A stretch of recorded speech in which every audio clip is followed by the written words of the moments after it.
इस वीडियो को देखने से पहले एक पल रुकिए, क्योंकि जो आप सुनने वाले हैं वह ज्ञान नहीं है। ये एक सवाल है, और सवाल अगर सही जगह लग जाए तो इंसान रातों की नींद खो देता है। क्या आपने कभी अपने आप से पूछा है कि आप सच में कौन हैं?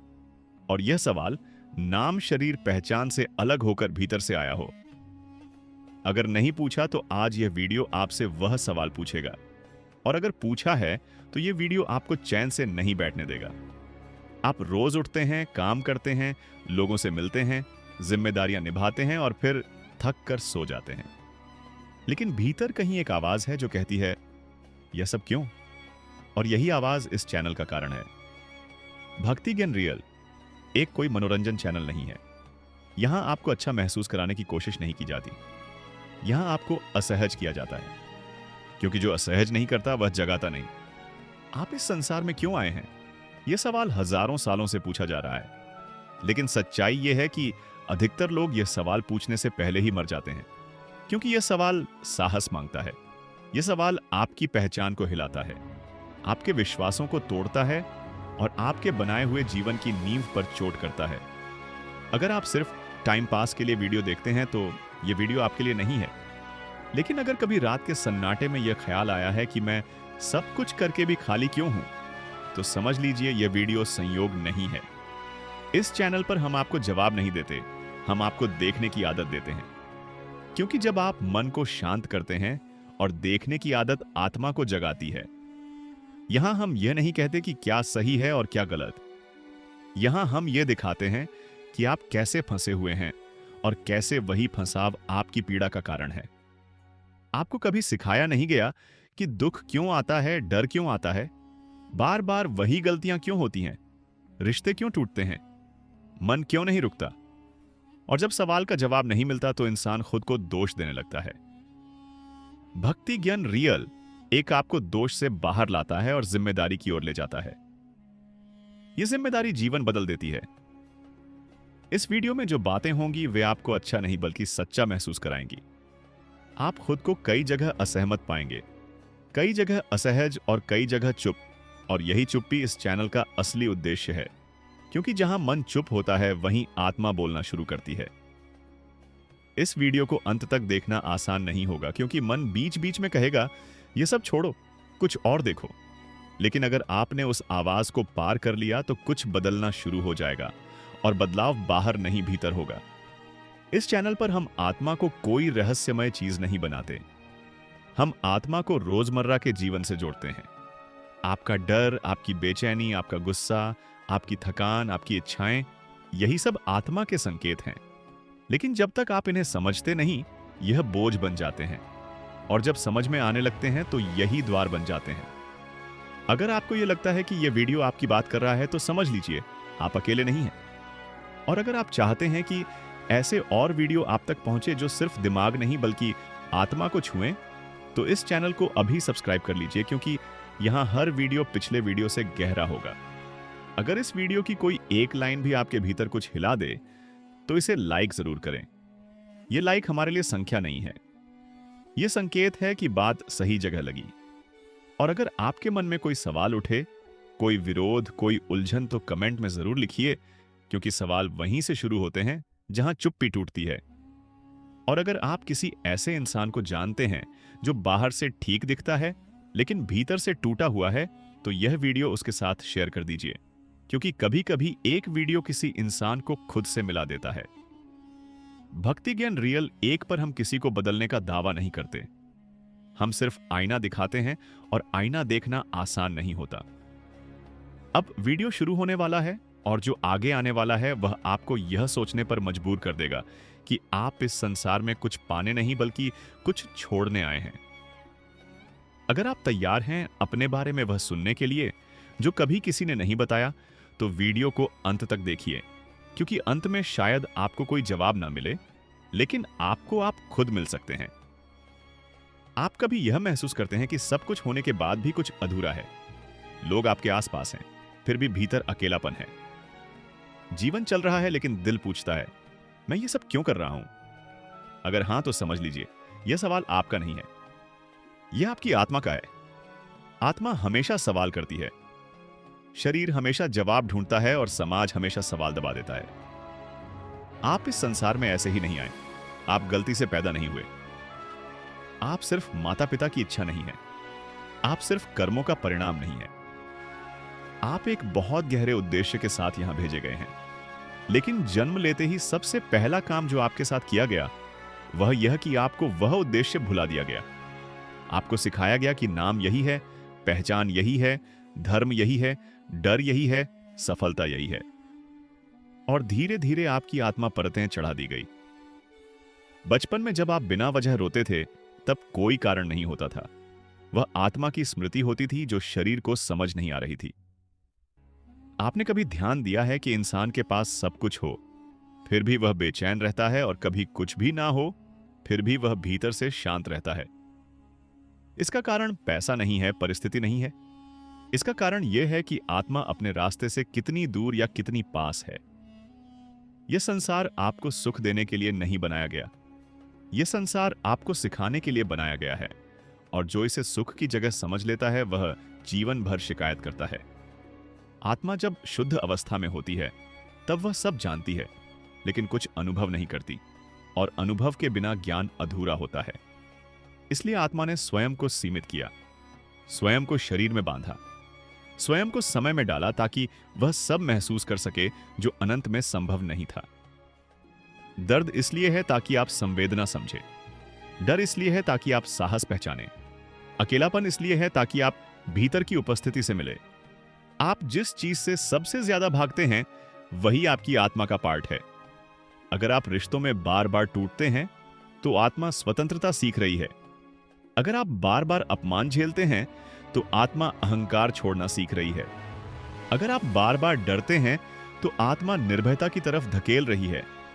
लेकिन समस्या यह है कि इंसान हर संकेत को सजा समझ लेता है। आप सोचते हैं भगवान आपको भूल गया है, जबकि सच यह है कि भगवान आपको याद दिलाने की कोशिश कर रहा है। हर रात जब आप थक कर सोते हैं और फिर भी मन शांत नहीं होता, वह आत्मा की दस्तक है जो कहती है यह जीवन बस यही नहीं है। आपका जन्म जिस परिवार में हुआ वह संयोग नहीं है। जिन लोगों ने आपको सबसे ज्यादा चोट दी वही आपकी आत्मा के सबसे बड़े शिक्षक हैं। और यह बात सुनकर आपका मन विरोध करेगा, क्योंकि सत्य हमेशा असुविधाजनक होता है। आत्मा इस संसार में न्याय देखने नहीं आई है। आत्मा अनुभव पूरा करने आई है।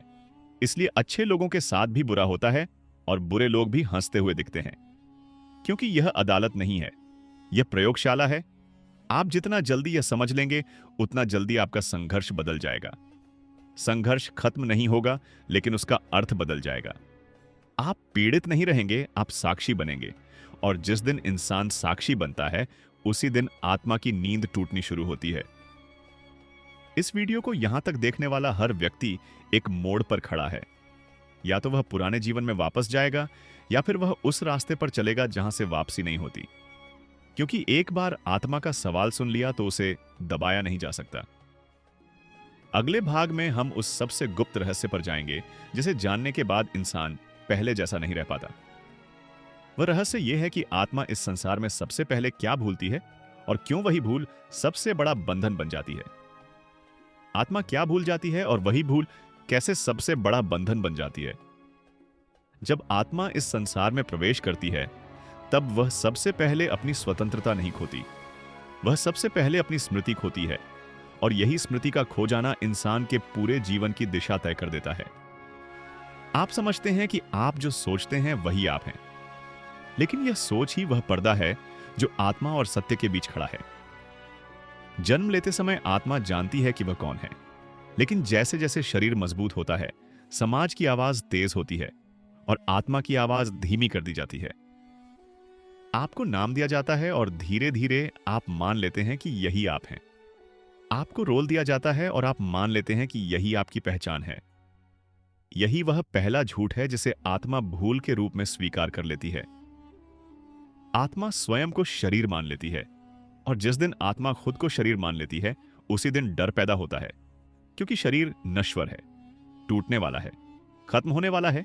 डर से इच्छा पैदा होती है, इच्छा से लालच पैदा होता है, लालच से तुलना पैदा होती है और तुलना से दुख का जन्म होता है। यह पूरा चक्र एक ही भूल से शुरू होता है। आप जिस पल यह सोचते हैं कि मैं यह शरीर हूं, उसी पल आप सीमित हो जाते हैं। फिर आप कहते हैं यह मेरा है, वह मेरा है, यह मेरी इज्जत है, वह मेरी हार है, और यहीं से आत्मा बंधन में फंस जाती है।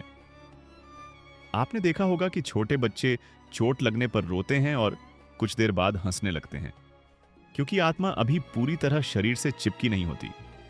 लेकिन जैसे जैसे उम्र बढ़ती है, चोट छोटी होती जाती है और दर्द बड़ा होता जाता है, क्योंकि अहंकार मजबूत होता जाता है।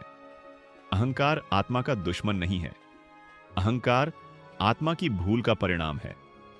आप जिस चीज को बचाने में पूरी जिंदगी लगा देते हैं, वही चीज आपको सबसे ज्यादा डराती है। अगर आप अपने नाम से जुड़े हैं तो अपमान डराता है। अगर आप पैसे से जुड़े हैं तो नुकसान डराता है। अगर आप रिश्तों से चिपके हैं तो छोड़ दिया जाना डराता है। यह सब डर आत्मा का नहीं है, यह शरीर और पहचान का है। लेकिन आत्मा इसे भी अपना मान लेती है और भूल और गहरी हो जाती है। यही कारण है कि इंसान जितना ज्यादा सफल दिखता है, उतना ही भीतर से खाली होता जाता है, क्योंकि उसने आत्मा की आवाज पूरी तरह दबा दी होती है। आप जब अकेले होते हैं और अचानक मन भारी होने लगता है, वह अवसाद नहीं है, वह आत्मा की स्मृति का हल्का सा उभरना है। आत्मा आपको याद दिलाना चाहती है कि तुम यह सब नहीं हो, लेकिन समाज आपको सिखाता है कि इस आवाज को कमजोर कहो, डर कहो, पागलपन कहो, और आप फिर से भूल जाते हैं। आत्मा दूसरी सबसे बड़ी भूल यह करती है कि वह समय को सच मान लेती है। आप भूत और भविष्य में जीते हैं, पछतावे में या उम्मीद में, और वर्तमान से कट जाते हैं, जबकि आत्मा सिर्फ वर्तमान में होती है। जैसे ही आप समय में फंसते हैं, आप पीड़ा में फंसते हैं। आप कल ठीक हो जाऊंगा सोचते हैं, आप एक दिन खुश हो जाऊंगा सोचते हैं, और यही सोच आपको आज से दूर कर देती है। आत्मा को सबसे ज्यादा चोट इसी दूरी से लगती है। आपने कभी गौर किया है कि शांति हमेशा अचानक आती है, बिना कारण, बिना योजना, क्योंकि वह वर्तमान की देन है। लेकिन इंसान उसे पकड़ना चाहता है और पकड़ते ही वह चली जाती है। यही आत्मा की तीसरी भूल है। वह पकड़ना चाहती है। आत्मा का स्वभाव बहना है, लेकिन शरीर का स्वभाव पकड़ना है। जब आत्मा शरीर की आदतें सीख लेती है, तब वह खुद को भूलने लगती है, और यही बंधन जन्म दर जन्म चलता रहता है। आपको लगता है कि जन्म लेना मजबूरी है, लेकिन सच यह है कि भूल मजबूरी है। जिस दिन स्मृति लौटने लगती है, उसी दिन बंधन ढीले पड़ने लगते हैं।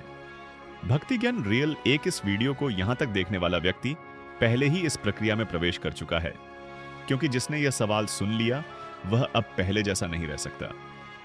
अगले भाग में हम उस रहस्य पर जाएंगे जिसे जानकर इंसान पहली बार अपने दुखों को दुश्मन नहीं बल्कि संकेत की तरह देखना शुरू करता है। वह रहस्य यह है कि दुख आत्मा को कैसे जगाता है, और क्यों बिना दुख के कोई भी आत्मा वापस नहीं जागती। दुख आत्मा को क्यों जगाता है और बिना टूटे कोई क्यों नहीं जागता।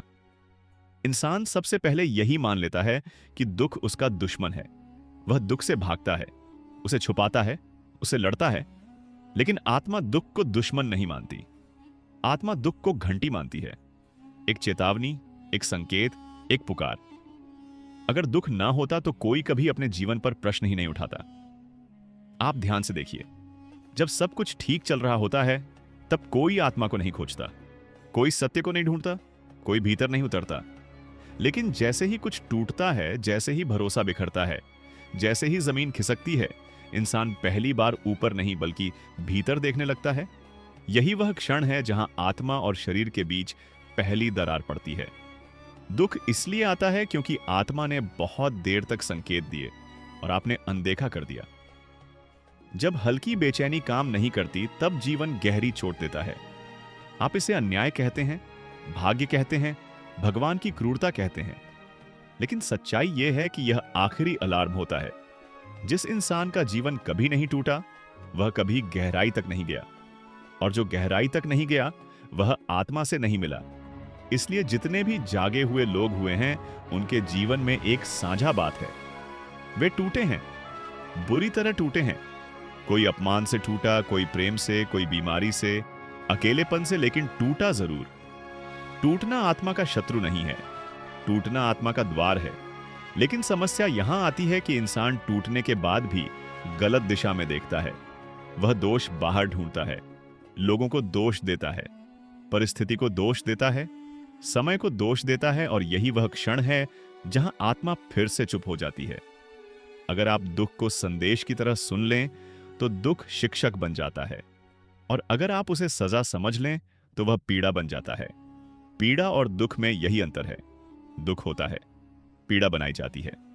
आपको चोट लगी, यह दुख है। आप उस चोट की कहानी वर्षों तक दोहराते रहे, यह पीड़ा है। आत्मा कहानी नहीं सुनाती, आत्मा अनुभव देती है, लेकिन मन अनुभव को कहानी बना देता है ताकि वह खुद को सही साबित कर सके। आपने देखा होगा कि कुछ लोग बहुत कुछ सहने के बाद भी शांत हो जाते हैं, और कुछ लोग छोटी सी बात पर टूट जाते हैं।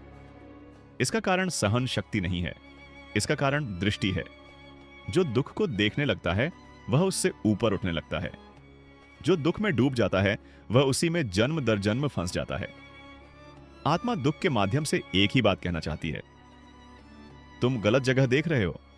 आप बाहर स्थिरता खोज रहे हो जबकि स्थिरता भीतर है। आप लोगों में सुरक्षा खोज रहे हो जबकि सुरक्षा जागरूकता में है। आप भविष्य में सुख खोज रहे हो जबकि शांति अभी है। जब यह बात समझ में आने लगती है तब दुख की तीव्रता कम होने लगती है, क्योंकि अब आत्मा को चिल्लाना नहीं पड़ता। लेकिन यह समझ धीरे धीरे आती है, और इसी देरी में इंसान कई बार टूटता है। आप जिस दुख से सबसे ज्यादा डरते हैं वही दुख आपको सबसे ज्यादा आजाद कर सकता है, क्योंकि वही आपकी झूठी पहचान को तोड़ता है, और जब पहचान टूटती है तब आत्मा पहली बार सांस लेती है। इस वीडियो को यहां तक देखने वाला व्यक्ति किसी ना किसी दुख से गुजर चुका है, और यही कारण है कि यह शब्द उसे छू रहे हैं। यह कोई ज्ञान नहीं है, यह स्मृति की दस्तक है। अगले भाग में हम उस रहस्य में प्रवेश करेंगे जिसे जानकर इंसान पहली बार यह समझता है कि कर्म वास्तव में क्या है, और क्यों कर्म सजा नहीं बल्कि आत्मा का अधूरा अनुभव है। कर्म क्या है और क्यों आत्मा अधूरे अनुभव को बार बार दोहराती है। अधिकांश लोग कर्म को सजा समझते हैं। उन्हें भक्ति ज्ञान रियल एक लगता है। जो बुरा किया उसका फल बुरा मिलेगा, और जो अच्छा किया उसका फल अच्छा। लेकिन यह समझ बहुत सही है। कर्म कोई अदालत नहीं है, कर्म कोई सजा प्रणाली नहीं है। कर्म आत्मा की अधूरी कहानी है। आत्मा जब किसी अनुभव को पूरा नहीं कर पाती तब वही अनुभव कर्म बन जाता है। आप जिसे बार बार झेलते हैं वही आपका कर्म है, और जिस चीज से आप बार बार भागते हैं वही आपकी सबसे बड़ी परीक्षा है। अगर कोई इंसान हर जन्म में किसी ना किसी रूप में अपमान झेल रहा है तो इसका अर्थ यह नहीं कि उसने कोई पाप किया है। भक्ति ज्ञान रियल एक इसका अर्थ यह है कि आत्मा ने सम्मान और अपमान के पार देखना अब भी नहीं सीखा। अगर कोई बार बार प्रेम में धोखा खाता है तो इसका अर्थ यह नहीं कि सामने वाला गलत है। इसका अर्थ यह है कि आत्मा अभी आसक्ति छोड़ना नहीं सीख पाई। कर्म घटना नहीं है, कर्म प्रतिक्रिया है। घटना तो बस एक बहाना है। आपको चोट किसने दी यह महत्वपूर्ण नहीं है। चोट लगने के बाद आपने भीतर क्या किया यही कर्म बनता है। अगर आपने पीड़ा को पकड़ लिया तो कर्म बन गया। अगर आपने समझ को चुना तो कर्म वहीं टूट गया। इसीलिए दो लोग एक जैसी परिस्थिति में होते हैं, लेकिन एक मुक्त हो जाता है और दूसरा और गहराई में फंस जाता है। कर्म आत्मा की स्मृति से जुड़ा है और स्मृति भावना से जुड़ी है। जिस भावना को आपने पूरा महसूस नहीं किया वही बंधन बन जाती है। आप क्रोधित हुए लेकिन क्रोध को दबा दिया, अब वही क्रोध किसी और रूप में लौटेगा। आप दुखी हुए लेकिन दुख को स्वीकार नहीं किया, अब वही दुख किसी और रिश्ते में प्रकट होगा। आत्मा अनुभव को अधूरा नहीं छोड़ती, वह पूरा करवाकर ही आगे बढ़ती है। इसलिए जीवन में कुछ पैटर्न बार बार दोहरते हैं। आप सोचते हैं मैं हर बार गलत लोगों से क्यों टकरा जाता हूं। सच यह है कि आत्मा वही पाठ दोहराती है जो आपने सीखा नहीं। कर्म का सबसे बड़ा भ्रम यह है कि वह भविष्य में घटेगा, जबकि कर्म हमेशा वर्तमान में टूटता है। आप अभी जागरूक हो जाएं तो जन्मों का बोझ अभी हल्का हो सकता है। कर्म कोई बोझ नहीं है, कर्म एक अवसर है, लेकिन अवसर वही देख पाता है जो पीड़ित की भूमिका छोड़ देता है। जैसे ही आप कहते हैं यह मेरे साथ क्यों हुआ, वहीं से कर्म भारी हो जाता है। और जैसे ही आप कहते हैं यह मुझे क्या सिखाने आया है, वहीं से कर्म खुलने लगता है। आत्मा को दोष से नहीं, दृष्टि से मुक्ति मिलती है। कर्म का जाल बाहर नहीं है, वह आपके भीतर है। आप जैसे ही भीतर प्रतिक्रिया बदलते हैं, बाहर की परिस्थिति बदलनी शुरू हो जाती है। यही कारण है कि कुछ लोग बिना बदले हुए भी बदले हुए लगते हैं। उनकी दुनिया वही है, लेकिन उनका अनुभव अलग है। कर्म तब तक चलता है जब तक आप देखने वाले नहीं बनते। जिस दिन आप देखने लगते हैं, उसी दिन कर्म करने वाला समाप्त होने लगता है, और जब कर्ता समाप्त होता है, तब आत्मा हल्की होने लगती है। इस वीडियो को यहां तक देखने वाला व्यक्ति पहली बार यह समझ रहा है कि उसका जीवन कोई गलती नहीं बल्कि एक अधूरा पार्ट है। अगले भाग में हम उस रहस्य में प्रवेश करेंगे जिसे जानकर इंसान पहली बार यह समझता है कि मृत्यु वास्तव में क्या है, और क्यों मृत्यु आत्मा का अंत नहीं बल्कि एक दरवाजा है। मृत्यु क्या है और क्यों आत्मा के लिए यह अंत नहीं बल्कि एक द्वार है। मृत्यु का नाम सुनते ही शरीर कांप जाता है, मन भागना चाहता है और समाज चुप हो जाता है। लेकिन आत्मा के लिए मृत्यु डर नहीं है। आत्मा के लिए मृत्यु विराम है, एक द्वार, एक बदलाव, एक कपड़े का उतरना। आप जिसे मृत्यु कहते हैं वह शरीर की समाप्ति है, आत्मा की नहीं। लेकिन समस्या यह है कि आपने स्वयं को शरीर मान लिया है, इसलिए शरीर का अंत आपको अपना अंत लगता है। यही सबसे बड़ा भ्रम है। आत्मा समय में नहीं जीती, इसलिए आत्मा के लिए जन्म और मृत्यु एक ही क्षण के दो दृश्य हैं। जिस तरह नींद में आप सपने देखते हैं और सुबह जागते हैं, उसी तरह आत्मा जीवन देखती है और फिर एक और अवस्था में जागती है। लेकिन अगर नींद बहुत गहरी हो तो जागते समय भ्रम रहता है, और अगर जीवन में आसक्ति बहुत गहरी हो तो मृत्यु के बाद भी भ्रम रहता है। यही कारण है कि आत्मा तुरंत मुक्त नहीं हो पाती। मृत्यु के समय आत्मा वही अनुभव साथ ले जाती है जिससे वह सबसे ज्यादा जुड़ी होती है। आपने जीवन भर जिस चीज को पकड़े रखा वही मृत्यु के बाद भी पकड़ बनी रहती है।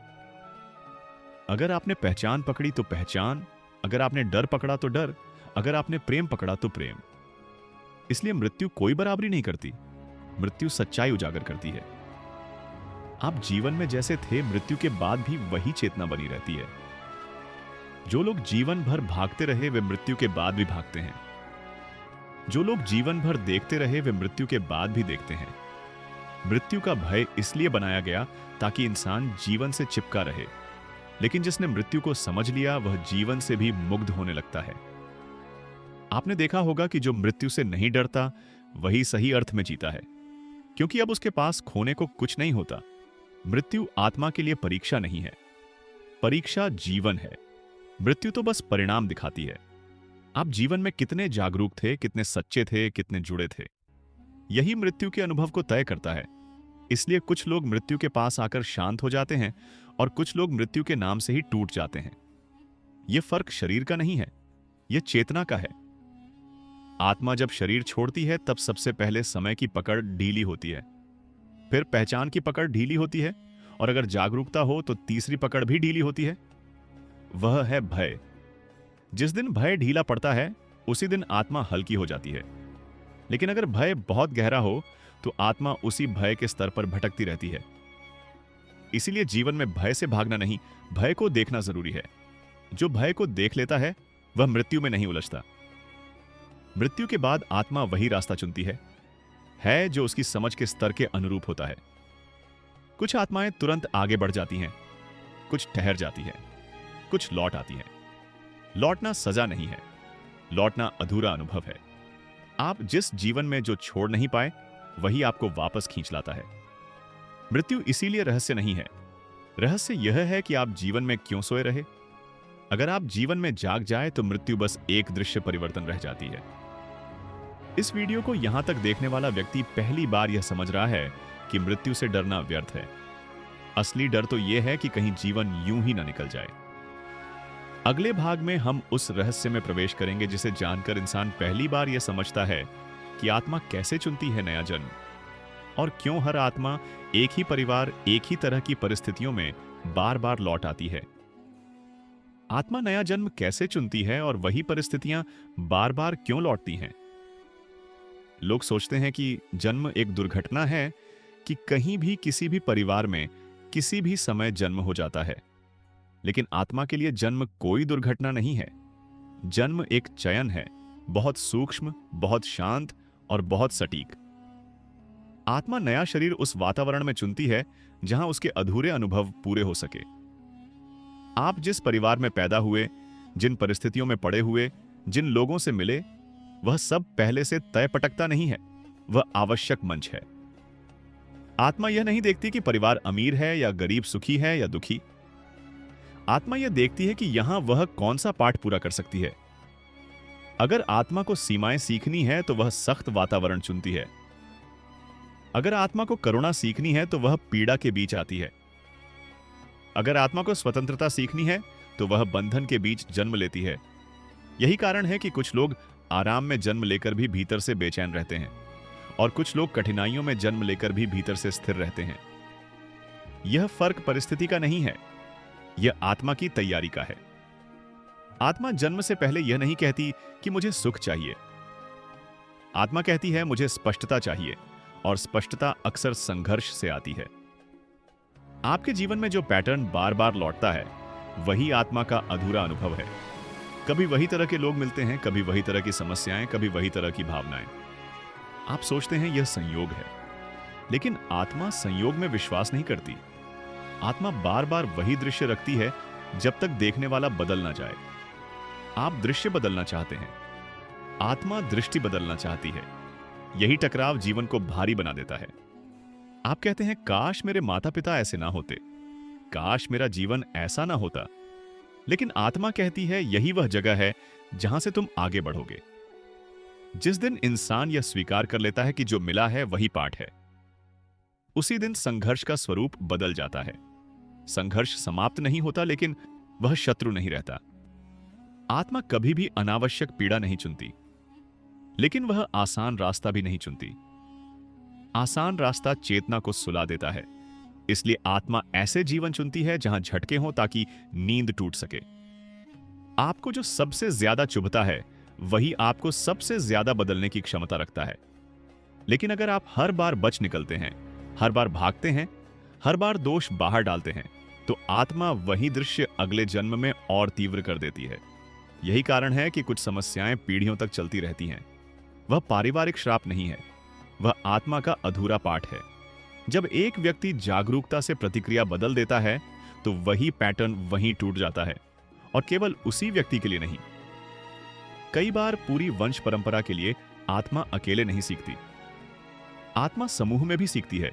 इसलिए कुछ आत्माएं बार बार साथ आती हैं, अलग अलग भूमिकाओं में, कभी माता पिता बनकर, कभी भाई बहन बनकर, कभी मित्र बनकर, कभी शत्रु बनकर। आप जिसे अपना सबसे बड़ा दुश्मन समझते हैं वही आत्मा कई जन्मों से आपके साथ चल रही होती है। भूमिकाएं बदलती, पाठ वही रहता है।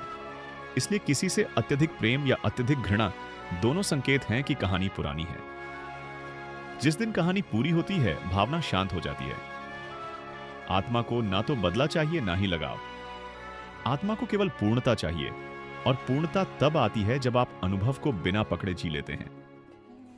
इस वीडियो को यहां तक देखने वाला व्यक्ति अब यह समझने लगा है कि उसका जीवन बोझ नहीं है, यह चुना हुआ मार्ग है। अगले भाग में हम उस सबसे सूक्ष्म रहस्य पर जाएंगे जहां आत्मा और मन के बीच का अंतर स्पष्ट होता है, और क्यों मन सबसे बड़ा भ्रम है जो आत्मा को सोए रखता है।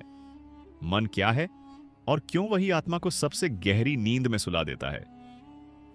अधिकांश लोग यह मानते हैं कि मन उनका मित्र है, कि मन ही सोचता है, निर्णय करता है और जीवन को आगे बढ़ाता है। लेकिन आत्मा के दृष्टिकोण से मन मित्र नहीं है, मन एक उपकरण है, और जब उपकरण मालिक बन जाए तो वही सबसे बड़ा बंधन बन जाता है। मन का काम है तुलना करना, याद रखना, अनुमान लगाना और भविष्य गढ़ना। लेकिन आत्मा का स्वभाव है देखना, अनुभव करना और उपस्थित रहना। जहां मन शुरू होता है वहां आत्मा छुपने लगती है। आपने कभी ध्यान दिया है कि जब आप पूरी तरह किसी दृश्य में डूब जाते हैं, जैसे सूरज डूबते देखना, बच्चे की हंसी सुनना या अचानक किसी गहरी शांति का अनुभव करना, उस क्षण मन शांत होता है और वही क्षण सबसे सच्चा लगता है। क्यों? क्योंकि उस पल आत्मा सामने होती है, लेकिन मन उस शांति को भी पकड़ना चाहता है, उसका विश्लेषण करना चाहता है, और जैसे ही वह करता है शांति टूट जाती है। मन का अस्तित्व समय पर टिका है, बिना समय के मन नहीं चलता। इसलिए मन हमेशा भूत या भविष्य में रहता है, आत्मा समय में नहीं रहती। आत्मा अभी में रहती है। यही दोनों के बीच सबसे बड़ा अंतर है। जब आप किसी दुख को बार बार याद करते हैं तो वह दुख मन का है। आत्मा उस दुख में नहीं रहती। जब आप किसी डर को बार बार सोचते हैं तो वह डर मन का है। आत्मा डर को देखती है, उसमें फंसती नहीं। लेकिन समस्या यह है कि आपने स्वयं को मन मान लिया है। आप कहते हैं मैं सोच रहा हूं, जबकि सच यह है कि सोच हो रही है। आप कहते हैं मैं दुखी हूं, जबकि सच यह है कि दुख घट रहा है। यह छोटा सा फर्क जीवन की दिशा बदल देता है। जिस दिन आप देखने लगते हैं कि विचार आ रहे हैं और जा रहे हैं, उसी दिन आत्मा मन से अलग दिखने लगती है। मन हमेशा आपको कहानी देता है, और कहानी जितनी मजबूत होती है, आत्मा उतनी ही दब जाती है। आपकी पहचान, आपका डर, आपकी त्वाकांक्षा, आपकी तुलना, ये सब मन की कहानियां हैं, और आप पूरी जिंदगी इन्हीं कहानियों को सच मानकर जी लेते हैं। मन चाहता है कि आप या तो पछतावे में जिएं या उम्मीद में, ताकि आप वर्तमान से दूर रहें। क्योंकि अगर आप वर्तमान में टिक गए तो मन का अस्तित्व खतरे में पड़ जाता है। इसलिए मन आपको लगातार व्यस्त रखता है, शोर में, विचारों में, योजनाओं में। खामोशी मन को डराती है, लेकिन आत्मा खामोशी में ही प्रकट होती है। यही कारण है कि कुछ लोग अकेलेपन से डरते हैं, क्योंकि अकेलेपन में मन की परतें ढीली होने लगती हैं। मन आपको यह विश्वास दिलाता है कि अगर वह ना हो तो आप कुछ नहीं हैं। लेकिन सच यह है कि मन हटे तो आप पहली बार होते हैं। जब आप ध्यान में बैठते हैं और विचारों का सैलाब आता है, तब अधिकतर लोग मान लेते हैं कि ध्यान उनके बस का नहीं। लेकिन वास्तव में वही सैलाब इस बात का प्रमाण है कि अब पहली बार मन दिख रहा है। मन पहले भी था, लेकिन अब वह उजागर हो रहा है। आत्मा मन से लड़ना नहीं चाहती। आत्मा मन को देखना चाहती है। देखने से मन ढीला पड़ता है, लड़ने से मन और मजबूत होता है। आप जितना अपने विचारों को रोकने की कोशिश करेंगे, वे उतने ही तेज होंगे, और जितना आप उन्हें देखने लगेंगे, वे उतने ही कमजोर होंगे। यही आत्मा का मार्ग है, प्रयास नहीं, साक्षी भाव। मन हमेशा परिणाम चाहता है, आत्मा प्रक्रिया में रहती है। इसलिए मन पूछता है, कब मुक्त होंगे, कब शांत होंगे, कब ठीक होगा। और यही प्रश्न मन को बनाए रखते हैं। आत्मा कोई लक्ष्य नहीं रखती, आत्मा केवल जागरूकता रखती है। जिस दिन आप यह समझ लेते हैं कि मन को जीतना नहीं है, मन को समझना है, उसी दिन भीतर एक गहरी ढीलापन आता है। यह ढीलापन आलस्य नहीं है, यह स्वीकार है, और स्वीकार आत्मा का पहला द्वार है। इस वीडियो को यहां तक देखने वाला व्यक्ति अब यह महसूस कर रहा है कि उसकी सबसे बड़ी लड़ाई बाहर नहीं, भीतर है। और वह लड़ाई किसी को हराने की नहीं, किसी को देखने की है। अगले भाग में हम उस रहस्य में प्रवेश करेंगे जहां आत्मा और परम स्रोत के बीच का संबंध स्पष्ट होता है, और क्यों आत्मा की यात्रा अंत में उसी मौन में लौटती है जहां से वह आई थी। आत्मा और परम स्रोत का संबंध, और क्यों यात्रा अंत में मौन में लौटती है। अब तक आपने यह समझना शुरू कर दिया है कि आप शरीर नहीं है, मन नहीं है, घटनाएं नहीं है। अब सवाल उठता है, अगर मैं यह सब नहीं हूं तो फिर मैं हूं कौन? और यही वह बिंदु है जहां अधिकतर लोग डर जाते हैं, क्योंकि मन पहचान चाहता है, नाम चाहता है, सीमा चाहता है। लेकिन आत्मा निराकार है, मौन है, और किसी परिभाषा में नहीं समाती। आत्मा अकेली नहीं है, आत्मा कभी अकेली थी ही नहीं। आत्मा उसी परम स्रोत की एक तरंग है जिसे लोग अलग अलग नाम देते हैं। कोई उसे ईश्वर कहता है, कोई ब्रह्म कहता है, कोई कहता है कोई चेतना। लेकिन नाम बदलने से सत्य नहीं बदलता। जिस तरह समुद्र से उठी लहर खुद को अलग समझ ले तो वही लहर डरने लगती है, और जिस दिन लहर यह देख ले कि वह समुद्र से अलग नहीं है, उसी दिन डर समाप्त हो जाता है। आत्मा की यात्रा भी ठीक ऐसी ही है। जन्म उस क्षण का नाम है जब तरंग ने स्वयं को अलग मान लिया, और मुक्ति उस क्षण का नाम है जब तरंग ने यह भ्रम छोड़ दिया। परम स्रोत कोई दूर बैठा हुआ न्यायाधीश नहीं है, वह कोई पुरस्कार या दंड देने वाला नहीं है। परम स्रोत वही मौन उपस्थिति है जो अभी इस क्षण आपके भीतर भी है और आपके बाहर भी। आप उसे खोजने बाहर जाते हैं, मंदिरों में, ग्रंथों में, गुरुओं में, लेकिन वह सबसे ज्यादा वहीं छुपा होता है जहां आप देखना नहीं चाहते, आपके भीतर की खामोशी में। जैसे ही मन शांत होता है, जैसे ही विचारों के बीच थोड़ी सी जगह बनती है, उसी जगह से आत्मा स्रोत की ओर झुकने लगती है। लेकिन मन उस जगह से डरता है क्योंकि वहां उसका कोई अस्तित्व नहीं होता। इसीलिए लोग ध्यान से डरते हैं, खामोशी से डरते हैं, अकेलेपन से डरते हैं। उन्हें लगता है कुछ खो जाएगा, जबकि सच यह है कि वहीं सब वापस मिलता है। आत्मा का परम स्रोत से संबंध कोई भावनात्मक रिश्ता नहीं है। वह दूरी और पास के नियमों में नहीं चलता। वह पहचान का संबंध है। आप उसे प्राप्त नहीं करते। आप बस यह पहचान लेते हैं कि आप कभी उससे अलग थे ही नहीं, और यह पहचान बहुत शांत होती है। इसमें कोई उत्साह नहीं होता, कोई चमत्कार नहीं होता, कोई शोर नहीं होता। यही कारण है कि अधिकतर लोग इसे नजरअंदाज कर देते हैं, क्योंकि मन को शोर चाहिए, अनुभव चाहिए, कहानी चाहिए। आत्मा को कुछ चाहिए ही नहीं। जब आत्मा स्रोत की ओर मुड़ने लगती है तो जीवन धीरे धीरे सरल होने लगता है। इच्छाएं कम नहीं होती, लेकिन उनकी पकड़ ढीली हो जाती है। दुख खत्म नहीं होता, लेकिन वह पहचान नहीं बनता। सुख आता है, लेकिन वह बंधन नहीं बनता। मन इसे ठंडापन समझता है, लेकिन यह ठंडापन नहीं, यह स्पष्टता है। इस अवस्था में इंसान दुनिया में रहता है, लेकिन दुनिया में खोता नहीं। वह कर्म करता है, लेकिन कर्ता नहीं बनता। वह प्रेम करता है, लेकिन पकड़ता नहीं। वह दुख देखता है, लेकिन डूबता नहीं। यही वह अवस्था है जिसे शास्त्रों में जीवन मुक्त कहा गया है, लेकिन नाम फिर वही खेल है। सच यह है कि यह अवस्था बहुत साधारण है, इतनी साधारण कि मन उसे महत्व नहीं देता। आप अभी भी काम करेंगे, बोलेंगे, हंसेंगे, रोएंगे, लेकिन भीतर कोई बोझ नहीं रहेगा, क्योंकि अब करने वाला केंद्र नहीं रहेगा, केवल होना रहेगा। परम स्रोत की ओर लौटना कहीं जाना नहीं है, यह हटना है। झूठी परतों से, झूठी पहचान से, झूठे डर से। जैसे जैसे परतें हटती हैं, वैसे वैसे भीतर का मौन स्पष्ट होता जाता है, और वह मौन डरावना नहीं होता, वह घर जैसा होता है। आप पहली बार ऐसा महसूस करते हैं जैसे आप कहीं पहुंचे नहीं, बल्कि कहीं से लौट आए। इसीलिए जागरण में कोई उत्सव नहीं होता, कोई घोषणा नहीं होती। अक्सर आसपास के लोग भी नहीं जानते कि कुछ बदल गया है, लेकिन भीतर सब कुछ बदल चुका होता है। इस अवस्था में मृत्यु भी अलग दिखती है। मृत्यु अब अंत नहीं लगती, वह बस एक और परिवर्तन लगती है, क्योंकि जिसने अपने भीतर के स्रोत को पहचान लिया, उसके लिए कुछ भी खोता नहीं। वह जानता है कि रूप बदलेंगे, दृश्य बदलेंगे, लेकिन जो देखने वाला है वह नहीं बदलेगा, और यही देखने वाला आत्मा है। इस वीडियो को यहां तक देखने वाला व्यक्ति अब किसी जानकारी को नहीं सुन रहा, वह अपने भीतर कुछ खिसकता हुआ महसूस कर रहा है, और यही इस पूरी यात्रा का संकेत है। अगले भाग में हम उस अंतिम लेकिन सबसे व्यावहारिक रहस्य पर जाएंगे कि इस समझ को जीवन में कैसे जिया जाए, कैसे इस संसार में रहते हुए भी आत्मा से जुड़े रहा जाए, ताकि यह यात्रा सिर्फ सुनने तक सीमित न रहे, बल्कि जीवन में उतर सके। इस संसार में रहते हुए आत्मा से जुड़े कैसे रहें और जीवन को बोझ नहीं यात्रा कैसे बनाएं।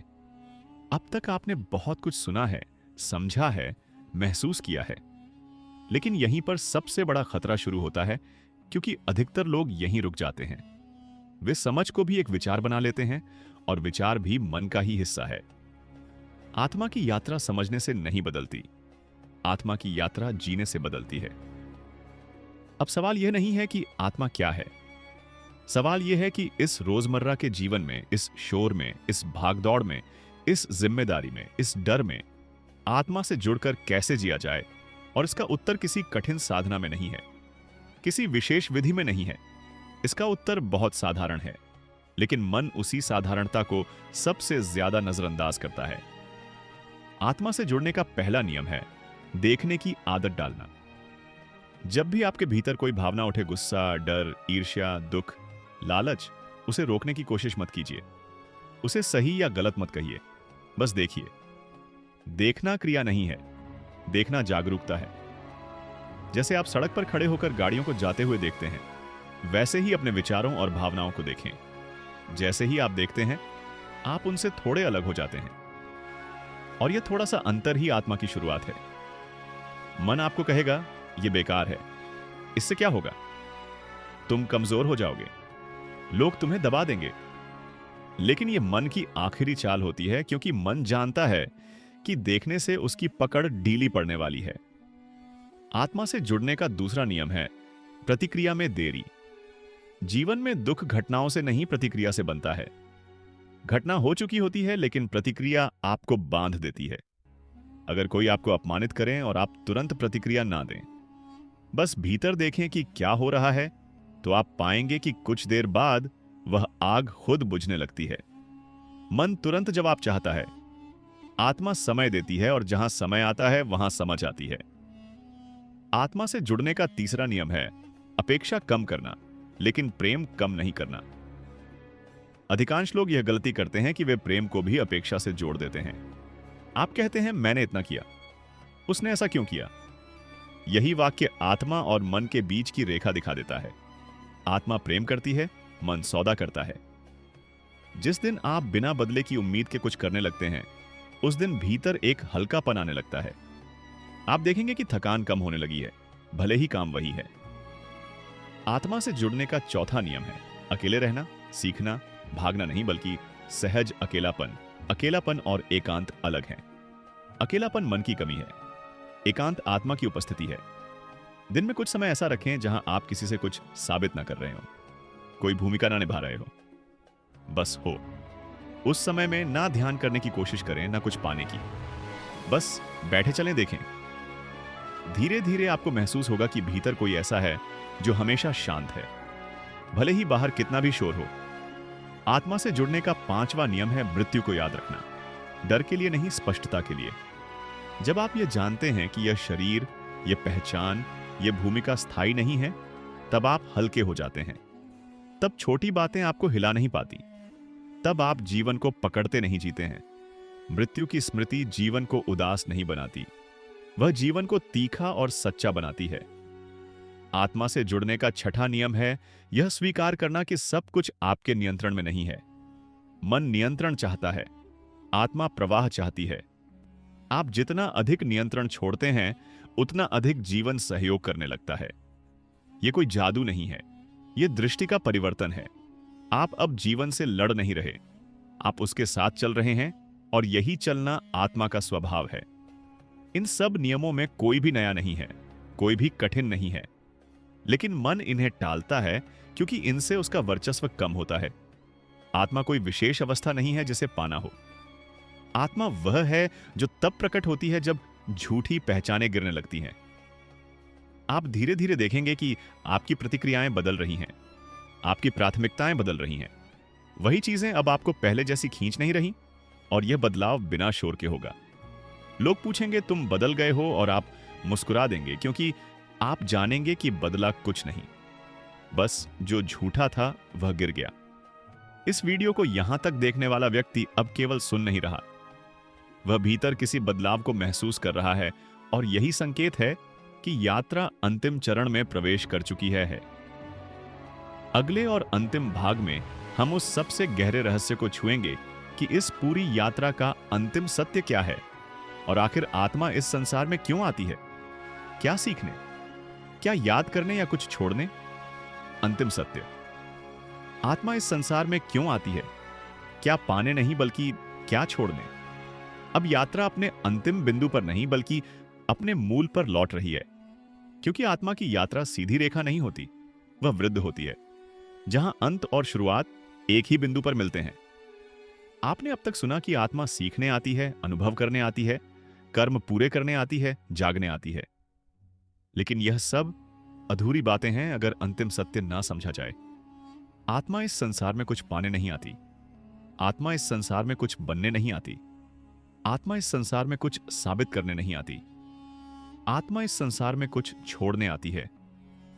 यही वह वाक्य है जिसे मन स्वीकार नहीं कर पाता, क्योंकि मन जोड़कर जीता है, आत्मा घटाकर मुक्त होती है। आत्मा हर जन्म में अपने साथ कुछ धारणाएं लाती है, कुछ पहचाने, कुछ डर, कुछ अधूरे अनुभव, और जीवन का हर दृश्य उन धारणाओं को ढीला करने के लिए आता है। आप सोचते हैं कि जीवन आपको तोड़ रहा है, लेकिन जीवन आपको हल्का कर रहा है। आप सोचते हैं कि कुछ छीन रहा है, लेकिन वास्तव में वही छूट रहा है जो आपको बांधे हुए था। आत्मा इस संसार में यह याद करने नहीं आती कि वह कौन है, आत्मा यह याद करने आती है कि वह कौन नहीं है। जिस दिन यह स्पष्ट हो जाता है, उसी दिन खोज समाप्त होने लगती है, क्योंकि खोज हमेशा पाने की होती है और सत्य हमेशा छोड़ने से प्रकट होता है। आपने देखा होगा कि जितना अधिक आप पकड़ते हैं उतना अधिक डरते हैं, और जितना अधिक छोड़ते हैं उतना हल्का महसूस करते हैं। यह संयोग नहीं है, यह आत्मा का नियम है। आत्मा का अंतिम पाठ यही है कि कुछ भी पकड़ने योग्य नहीं है, यहां तक कि यह विचार भी नहीं कि मैं आत्मा हूं। जब आत्मा भी एक पहचान बन जाती है तब भी बंधन शुरू हो जाता है। इसीलिए अंतिम जागरण में आत्मा का विचार भी गिर जाता है और केवल मौन बचता है। यह मौन खाली नहीं होता, यह पूर्ण होता है। यह मौन उदास नहीं होता, यह शांत होता है। इस मौन में कोई प्रश्न नहीं रहता, क्योंकि प्रश्न पूछने वाला ही नहीं रहता। यही वह अवस्था है जहां जीवन और मृत्यु का अंतर मिट जाता है, जहां सुख और दुख एक जैसे दिखने लगते हैं, जहां लाभ और हानि समान हो जाते हैं, जहां होना ही पर्याप्त हो जाता है। आत्मा इस संसार में इसलिए आती है ताकि वह यह जान सके कि कुछ भी थामे बिना भी सब कुछ है। और यह जानना शब्दों से नहीं आता, यह टूटन से आता है, यह खोने से आता है, यह असफल होने से आता है, यह अकेले पड़ने से आता है। इसलिए जो लोग बहुत कुछ खो चुके होते हैं वे अक्सर सत्य के बहुत पास होते हैं, और जो लोग बहुत कुछ इकट्ठा कर चुके होते हैं वे अक्सर भीतर से सबसे गरीब होते हैं। यह संसार आत्मा के लिए परीक्षा नहीं है, यह अभ्यास है, अभ्यास छोड़ने का, ढीला होने का, देखने का। और जैसे जैसे आप छोड़ते जाते हैं वैसे वैसे जीवन सरल होता जाता है। समस्याएं कम नहीं होती, लेकिन समस्या का बोझ नहीं रहता। आप काम करते हैं लेकिन काम आप पर हावी नहीं होता। आप रिश्ते निभाते हैं लेकिन रिश्ते आपकी पहचान नहीं बनते। आप दुख देखते हैं लेकिन दुख आपको परिभाषित नहीं करता। यही वह जीवन है जिसे भीतर से जिया गया जीवन कहा जा सकता है, और यही आत्मा की सफलता है। इस अवस्था में आत्मा को कहीं जाना नहीं होता, न स्वर्ग, न मुक्ति, न निर्वाण, क्योंकि जिसने पकड़ छोड़ी उसके लिए हर जगह घर बन जाती है। मृत्यु अब कोई घटना नहीं रह जाती, वह बस एक दृश्य परिवर्तन रह जाती है। जैसे दिन ढलता है और रात आती है, वैसे ही एक रूप जाता है और दूसरा आता है। डर केवल वहीं तक रहता है जहां पकड़ रहती है, जहां पकड़ समाप्त वहीं डर समाप्त। अगर आपने इस पूरी श्रृंखला को यहां तक सुना है तो यह सिर्फ जानकारी नहीं थी, यह एक आमंत्रण था। आमंत्रण देखने का, आमंत्रण धीमा होने का, आमंत्रण छोड़ने का। आपसे यह नहीं कहा जा रहा कि सब कुछ त्याग दो, आपसे यह कहा जा रहा है कि भीतर की जकड़न को पहचानो। जो छूटने लायक है वह खुद छूट जाएगा। आपको कुछ करने की जरूरत नहीं है, आपको बस देखने की ईमानदारी चाहिए। और अगर यह देखने की ईमानदारी आ गई तो समझ लीजिए आत्मा का काम पूरा होने लगा है। फिर चाहे आप इस संसार में रहे या जाए फर्क नहीं पड़ता, क्योंकि तब आप संसार में नहीं होते, संसार आप में होता है। और यही अंतिम सत्य है, यही आत्मा का रहस्य है, यही कारण है कि आप इस संसार में आए हैं। अब वीडियो समाप्त हो रहा है, लेकिन अगर आपने ध्यान दिया हो तो भीतर कुछ अभी भी चल रहा है। कुछ सवाल जो जवाब नहीं मांग रहे बल्कि आपकी नींद छीन रहे हैं। और यही इस वीडियो का उद्देश्य था, आपको समझाना नहीं, आपको जगाना। क्योंकि जो समझ जाता है वह भूल सकता है, लेकिन जो जाग जाता है वह वापस सो नहीं पाता। अगर इस वीडियो का कोई भी हिस्सा आपको असहज कर गया, आपको चुप करा गया, या आपको अपने जीवन को अलग नजर से देखने पर मजबूर कर गया, तो समझ लीजिए यह वीडियो बेकार नहीं गया। यह चैनल आपको सहारा देने नहीं आया, यह चैनल आपको आईना दिखाने आया है। और आईना वही देख सकता है जो सच देखने की हिम्मत रखता हो। अब सवाल यह नहीं है कि आपने क्या सुना, सवाल यह है कि आपने अपने भीतर क्या महसूस किया। अगर आपको लगा कि यह बातें किसी किताब की नहीं बल्कि आपकी अपनी जिंदगी की हैं, तो इस वीडियो को लाइक करना मत भूलिए, क्योंकि आपका एक लाइक हमें यह संकेत देता है कि बात सही जगह लगी। अगर आपके मन में कोई सवाल उठा हो, कोई उलझन, कोई विरोध या कोई ऐसी अनुभूति जिसे शब्द नहीं मिल रहे, तो कमेंट में जरूर लिखिए, क्योंकि कई बार एक सवाल किसी और की पूरी यात्रा शुरू कर देता है। और अगर आप किसी ऐसे इंसान को जानते हैं जो बाहर से शांत दिखता है लेकिन भीतर से टूटा हुआ है, तो इस वीडियो को उसके साथ शेयर कर दीजिए। हो सकता है यह वीडियो उसे खुद से मिला दे। भक्ति ज्ञान रियल एक पर हम जल्दी वीडियो खत्म नहीं करते और जल्दी जवाब भी नहीं देते, क्योंकि आत्मा की बातें जल्दबाजी में समझ ही नहीं जाती। अगर आप चाहते हैं कि ऐसे ही गहरे, सच्चे और झोर देने वाले वीडियो आप तक पहुंचते रहे तो अभी चैनल को सब्सक्राइब कर लीजिए, क्योंकि यहाँ हर अगला वीडियो पिछले से ज्यादा भीतर ले जाएगा। और सब्सक्राइब के साथ बेल आइकन को दबाना ना भूलें, क्योंकि कुछ वीडियो सूचना के लिए नहीं होते, वे सही समय पर पहुंचने के लिए होते हैं। अब आप इस वीडियो को बंद कर सकते हैं, लेकिन जो सवाल आपके भीतर उठा है उसे बंद मत कीजिए, क्योंकि वही सवाल एक दिन आपको उस जगह तक ले जाएगा जहां जब आपकी जरूरत ही नहीं रहती। हम अगले वीडियो में फिर मिलेंगे एक नए सवाल के साथ, एक नई खामोशी के साथ, और शायद एक और परत गिराने के लिए। तब तक याद रखिए, आप इस संसार में सिर्फ जीने नहीं आए हैं, आप याद करने आए हैं।